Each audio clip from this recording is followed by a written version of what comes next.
Vous avez quitté El Turel depuis déjà un bon moment. Vous avez parcouru le continent pour y trouver des alliés. Dans la ville d'eau profonde, vous y avez recruté de nombreux mages, guerriers, rôdeurs et même des membres de la pègre. Au vu du péril, tout est des bonnes à prendre. À la porte de Baldur, ce sont d'autres champions et même de puissantes organisations qui ont juré de vous prêter main forte, par bonté, pour la gloire ou pour l'argent. Malheureusement, ces deux cités sont bien loin d'El Turel, et le voyage vous a fait perdre beaucoup de temps. Le doute persiste quant à la capacité de vos nouveaux alliés à rejoindre le champ de bataille à temps. Durant votre périple, vous avez voyagé à travers des dimensions étranges et inconnues pour y explorer des temples, des palais, des tombes oubliées, autant de donjons où vous avez débusqué de nombreux artefacts que vous ont réclamés les autorités de la ville. Après toutes ces aventures à l'extérieur, où vous avez bien souvent risqué votre vie, vous revenez à El Turel. À mesure que vous vous rapprochez, le nombre de créatures mortes vivantes se fait de plus en plus grande, et vous constatez que malgré leur intelligence limitée pour la majorité, ils sont parfaitement organisés. Vous en déduisez qu'ils sont menés par des commandants. Vous profitez de l'occasion pour les attaquer à revers, et décidez de les chasser pour les exterminer et créer le chaos dans leurs rangs. Grâce à des stratégies inventives, une discrétion hors norme, vous arrivez à vaincre les généraux. Des banshees, vampires, nécromants, liches, golemdos, dracoliches. Aucun n'échappe à votre traque, même si vous subissez des blessures qui vous laisseront sans doute de belles cicatrices.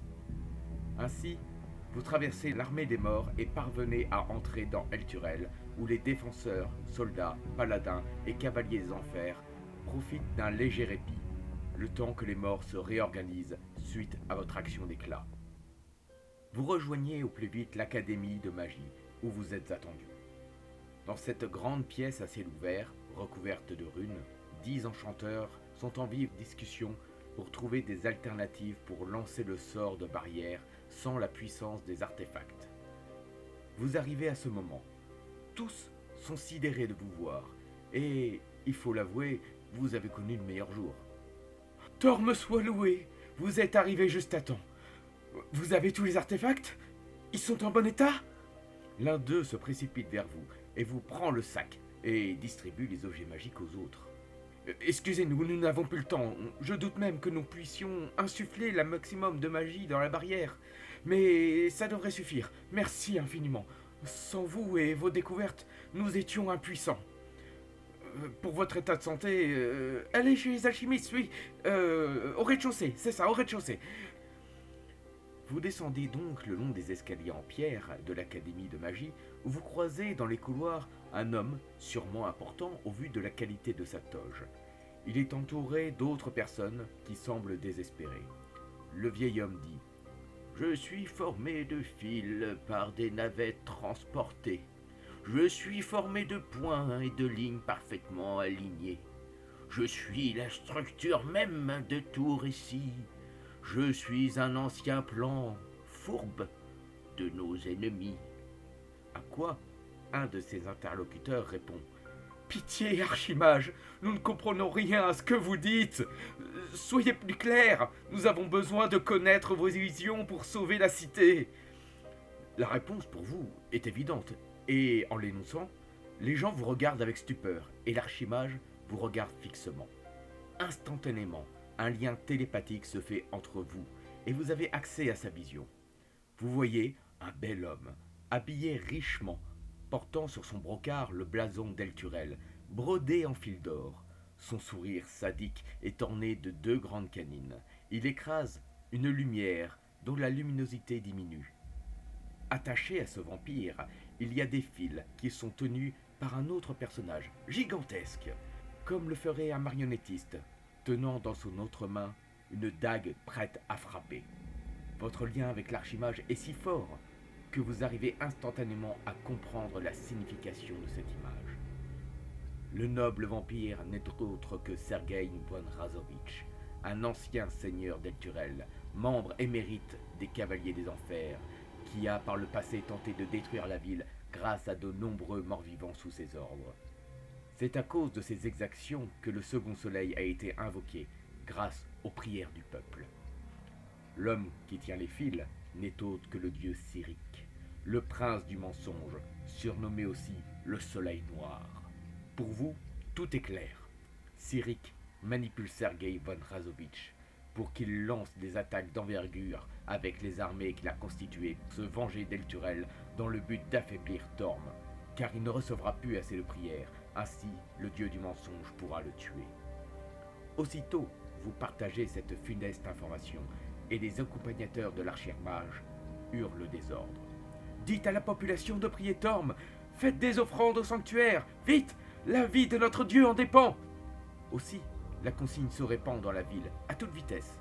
Et rapidement, les églises commencent à briller d'une lumière douce qui repousse la lumière noire, mais aussi les morts. Les paladins à proximité regagnent une partie de leur pouvoir. Désormais, les lieux sont des sanctuaires où se réfugient les civils pour y prier leur dieu. Vous continuez votre chemin jusqu'au hall des alchimistes. Tous semblent en effervescence et s'affairent devant leurs alambics, creusés, à Tanor. Vous demandez des potions de soins et les buvez. Elles mettent un petit peu de temps à agir, temps que vous consacrez à aider les alchimistes dans leurs recherches. Des dizaines d'ouvrages sur les dragons sont ouverts, et les potionnistes semblent chercher des informations. Entre deux lectures, vous entendez des phrases comme « je mets de l'essence de feu bleu ?»« Mais oui, bien sûr, tu veux faire exploser nos soldats, bonne idée !» Ou alors « Mais je comprends rien, ce dragon a 8 queues, comment voulez-vous que j'utilise celle du milieu ?» Après un moment de recherche, vous arrivez à guider les alchimistes dans leur création.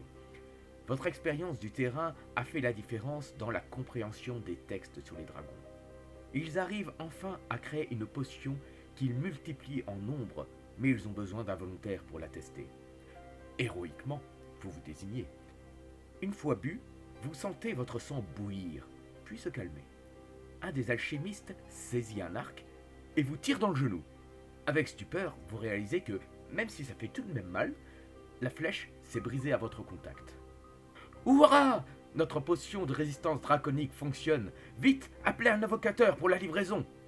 Un mage fait apparaître de petits élémentaires de pierre, en grand nombre, chacun prenant une potion. La boule, qui leur sert de corps, commence à rouler, tandis que leurs bras, détachés du corps, tiennent la potion. Tous les élémentaires se dispersent et filent vers les zones de front pour donner les potions aux défenseurs. C'est extraordinaire! Les érudits de la cathédrale de Torm sont aussi dépassés. Je suis certain que vous pourrez les aider.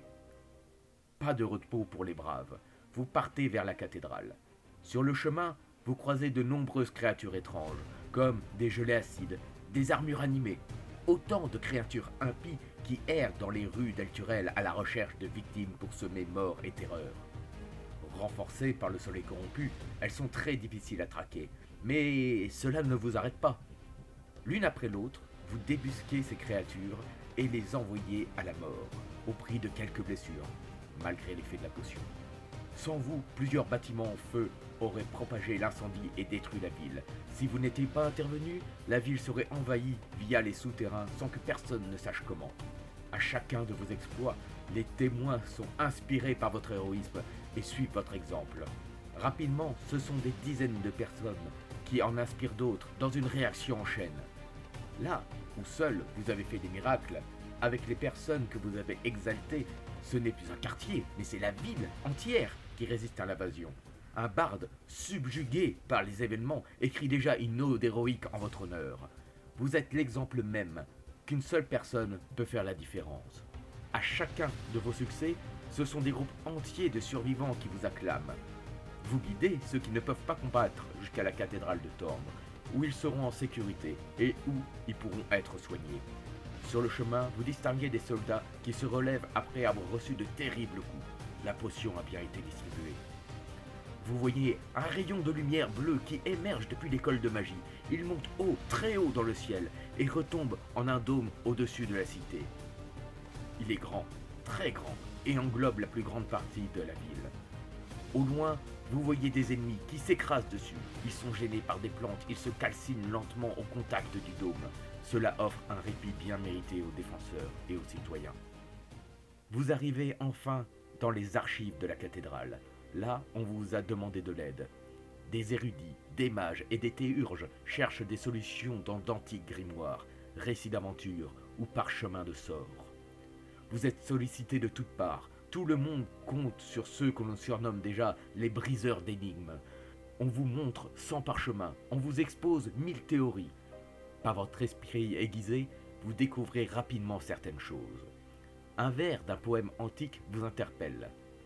Ainsi le seigneur menteur disparut, ses armées décimées en ombre, chassées par le soleil de vertu, et fuit pour le val des ombres.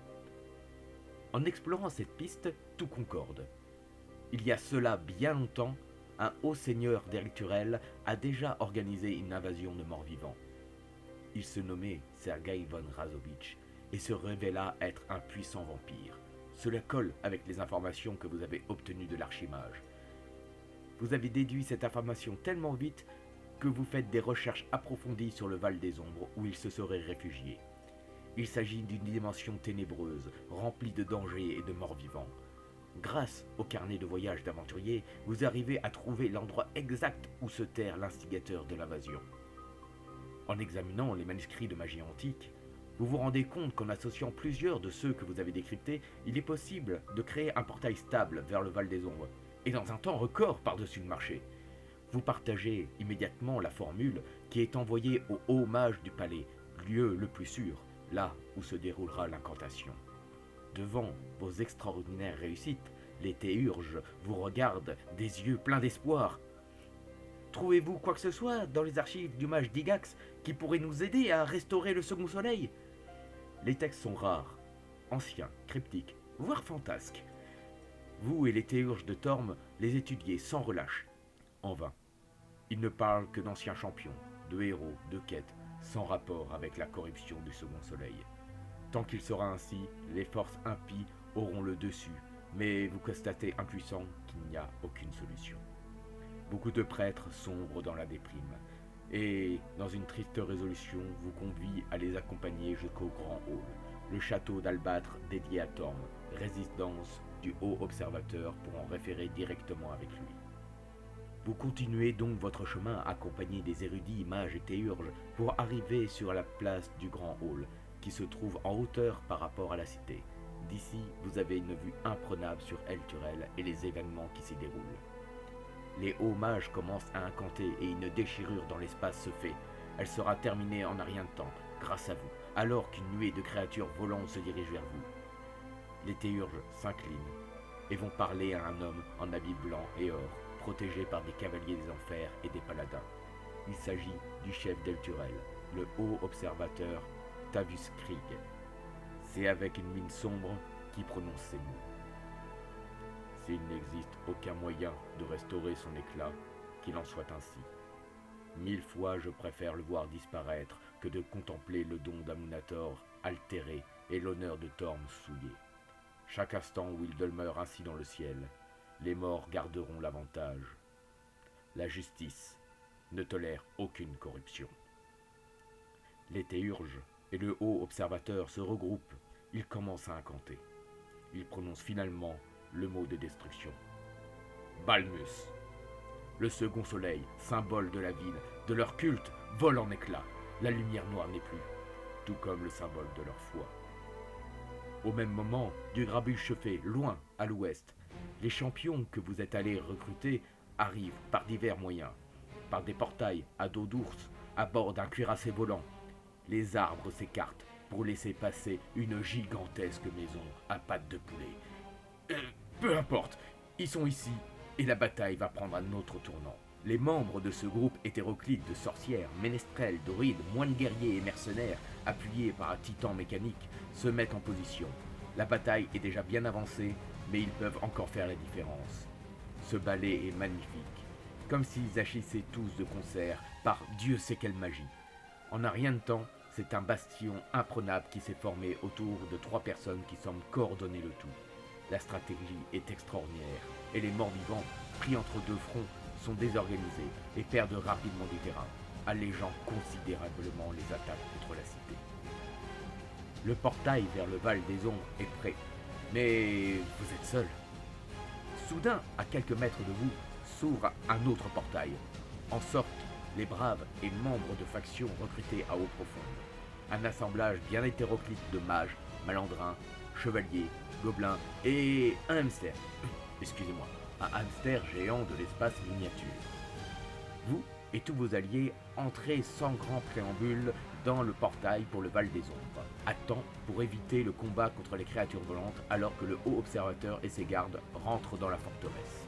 Vous voyagez vers cet autre monde, comme si vous étiez propulsé dans un tunnel de verre. Vous constatez que l'armée des morts est encore impressionnante. Si vous n'aviez pas réussi à trouver la localisation de Sergei Vandrazovitch, vous auriez dû les affronter. Mais vous arrivez devant le château et la bataille commence. Vous et vos alliés profitez de l'effet de surprise pour monter à l'assaut de la forteresse et atteindre la salle du trône. Vous l'atteignez rapidement, au prix de quelques pertes, puis vous faites enfin face au maître des lieux. Il vous toise d'un regard courroucé du haut de son trône. Il lance juste un « Toi, massacre-les ». Un terrible dragon des ombres apparaît et se jette sur vous. Vous êtes pris entre deux fronts. Les morts d'un côté, le dragon de l'autre. Vos alliés s'occupent de l'armée tandis que vous défiez le dragon.